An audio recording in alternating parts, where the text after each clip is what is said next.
छपरा शहर के RDS public school में वार्षिकोत्सव कार्यक्रम का आयोजन हुआ। इस अवसर पर विद्यालय के बच्चों ने एक से बढ़कर एक प्रस्तुति दी। वार्षिकोत्सव समारोह का शुभारंभ मुख्य अतिथि जयप्रकाश विश्वविद्यालय के कुलपति प्रोफेसर परमेंद्र कुमार वाजपेयी ने दीप प्रज्वलित कर किया। इस अवसर पर राम जयपाल महाविद्यालय के प्रभारी प्राचार्य प्रोफेसर रवि प्रकाश बबलू, कांग्रेस नेता अनिल सिंह, विद्यालय के निदेशक जगदीश सिंह समेत गणमान्य लोग और अभिभावक उपस्थित थे। एक बहुत सुंदर अवसर होता है छात्र छात्राओं के लिए, अभिभावकों के लिए और शिक्षकों के लिए, जब वो अपने सामूहिक प्रयास से अपने छात्रों के अंदर जो अंतर्निहित प्रतिभा है उसको निखारने का काम, उनको मंच प्रदान करने का काम देते हैं। और इस दृष्टि से यह आयोजन बहुत ही सराहनीय है, बहुत आवश्यक भी है और जिस भव्य तरीके से आपने इस आयोजन को किया है उसके लिए आप सभी साधुवाद के पात्र हैं। जो एक बहुत बड़ी बात भारत में है कि भारत में शिक्षा कभी भी सरकारों का काम नहीं रहा। आप प्राचीन भारत से लेके आज तक देखें तो जब भी शिक्षा सरकारों के हाथ में आई उसमें विकृति आती है। इसलिए मैं कभी कभी कहता हूं कि अगर भारत में शिक्षा व्यवस्था को ठीक करना है तो शिक्षा समाज को देनी होगी, शिक्षा समाज आधारित होनी होगी। शिक्षा में भारतीयता, शिक्षा में स्थानीयता, शिक्षा में भावनात्मकता तभी आएगी जब शिक्षा का भार समाज उठाएगा। और ये जो समाज आधारित शिक्षा है, हम सब नालंदा की बात करते हैं, आप सबको मालूम होगा, अगर आप प्राचीन नालंदा में प्रवेश की प्रक्रिया के बारे में थोड़ा सा जानें तो आप पाएंगे दूर दराज विभिन्न देशों से आने वाले छात्र जब उस प्रवेश की प्रक्रिया में असफल होते थे तो वो वापस नहीं जाते थे।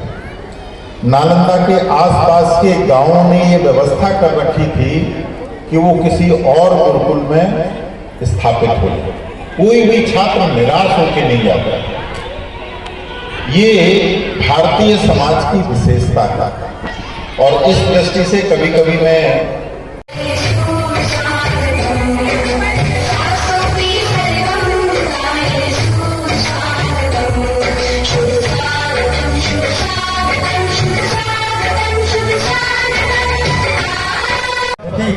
हुई जिस शिक्षा पद्धति के अनुसार हमारा पठन पाठन हो रहा है, हमारी भावी पीढ़ियों का पठन पाठन हो रहा है, उस पद्धति पर ही मैं दो चार बात बोलना चाहता हूं।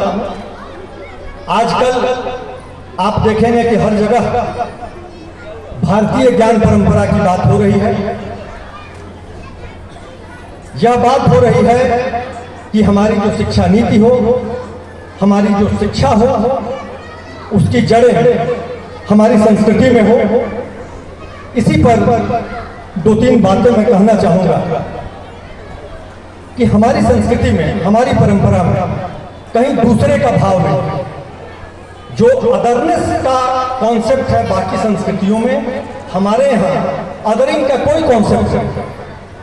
जब हमारे मनीषी यह कहते हैं कि एक ही सत्ता है, वो जड़ चेतन सब में विद्यमान है, तो फिर यहां कोई दूसरा नहीं है। एक ही तत्व है जो प्रस्फुटित है, वो चाहे चर हो या अचर। तो जिस संस्कृति की नींव इस एकात्म भाव में, इस एकात्म भावना में है, वहां की शिक्षा व्यवस्था, वहां की शिक्षा नीति कैसी होनी चाहिए, इस पर गहन मंथन करने की जरूरत है। और उससे हम लोग कहीं ना कहीं दूर दूर तक भटके रहे हैं। इधर कुछ दिनों से हम लोग उन सारी समस्याओं को एड्रेस कर रहे हैं, उसमें सुधार कर रहे हैं। स्थापना काल से मैं दो शब्द यह बात कहूंगा कि मैं शिक्षा के प्रति मेरी शुरू से रुचि केवल शिक्षा एक माध्यम हमारे लिए, नैतिक शिक्षा एक माध्यम हमारे लिए, ये सारे सर्वांगीण विकास का एक रास्ता है। शिक्षा आज के डेट में स्वरोजगार का भी एक साधन है। तो जीवन जीने की एक कला भी सिखाने की शिक्षा जुड़ी हुई है। आज वर्तमान समय में सभी लोग, हम अभिभावक भी, वर्तमान शिक्षा प्रणाली भी हमारे महोदय के द्वारा आप लोगों को कुछ हम चाहेंगे कि प्रकाश डालें।